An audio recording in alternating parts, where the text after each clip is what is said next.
여러분이 경제 독립을 이루는 그날까지 함께 하겠습니다. 안녕하세요. 3일 경제 독립TV입니다. 코로나 치료비 폭탄 때문에 연일 매스컴을 장식하고 있는데요.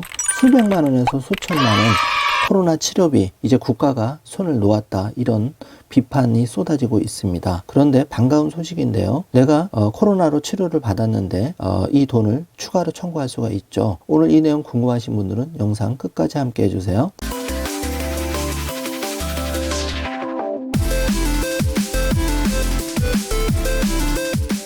자, 그럼 바로 시작합니다. 바로 코로나 생활치료센터 입소자 해당이 되는데요. 이번 일당 보험금을 받을 수가 있습니다. 현재 많은 곳에서 생활치료센터가 운영되고 있는데 여기서 코로나 완치 후 퇴원하신 분들이 대상인데요. 이분들은 생활치료센터에서 코로나 완치 후에 퇴원했을 경우에 일당 보험금을 청구할 수가 있습니다. 자세한 거는 케이스 바이 케이스이기 때문에 내가 가입한 생명보험 회사 또 손해보험 회사에 전화를 하셔서 치료비를 받을 수 있는지 문의를 먼저 해 주셔야 되는데요.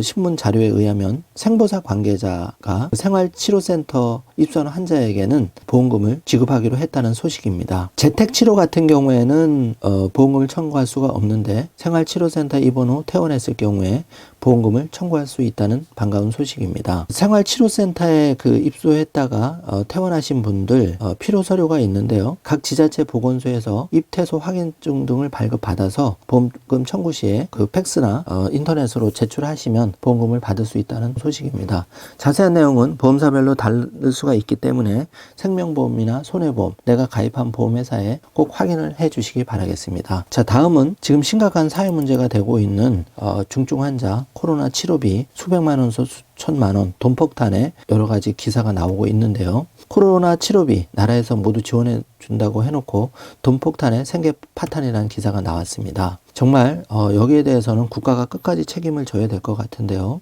정부는 원칙적으로 코로나 관련 질병만 무상 지원을 한다, 이렇게 앵무새 같은 얘기를 되풀이하고 있는 상황이라고 합니다. 국가가 끝까지 코로나 치료비에 대해서 보상을 해줘야 되는데요. 여기저기서 안타까운 사연이 많이 쏟아지고 있는데 국민건강보험공단 1월 통계에 따르면은 코로나19 중환자의 평균 입원 일수는 31이라고 하는데 하루 평균 치료비는 156만 원이라고 합니다. 이러다 보니까 이 중환자실에 입원 후 코로나 완치 판정을 받고 퇴원한 기초생활수급자 같은 경우에 수천만 원에 달하는 고액의 치료비를 도저히 감당할 수 없다, 그렇게 해서 대모까지 하고 있는 상황에 이르렀는데요. 안타까운 현실입니다. 사실 제 눈을 의심했는데 여러분 이 기사 어떻게 생각하시는지 의견을 댓글로 많이 달아주시기 바라겠습니다. K방역 실패에 따해 정부가 적극 반박하고 있다고 하는데요. 정점 이후 감소 추세, 치명률은 낮다, 이게 정부의 논리라고 합니다. 여러분은 지금의 상황을 어떻게 보고 계십니까? 코로나 이게 내가 원해서 걸린 것도 아닌데 국가가 너무 손을 놔버리고 있는 건 아닌가, 많은 분들이 우려를 하고 있는 상황인 것 같습니다.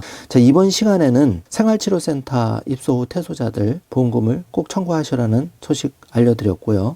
K방역 실패했는데 치료비 폭탄마저 큰 문제가 될 것 같습니다. 자, 중요한 거는 내가 가입한 보험이 있을 경우에 반드시 보험회사에 전화하셔서 코로나 완치 후에 이렇게 치료비를 단돈 몇만 원부터 몇십만 원까지, 또 경우에 따라서 몇백만 원까지 케이스별로 받을 수가 있는데요. 이런 경우 놓치지 마시고 꼭 신청해 주시기 바라겠습니다. 보험회사에서는 절대로 내가 청구하지 않으면 보험금을 알아서 지급해 주지 않습니다. 반드시 내가 가입한 보험회사 전화해서 꼭 확인해 주시기 바라겠습니다. 오늘 영상 내용이 조금이라도 도움이 되셨다면 좋아요, 구독, 알림 설정 부탁드리겠습니다. 영상 시청해 주셔서 감사합니다. 좋은 하루 되세요.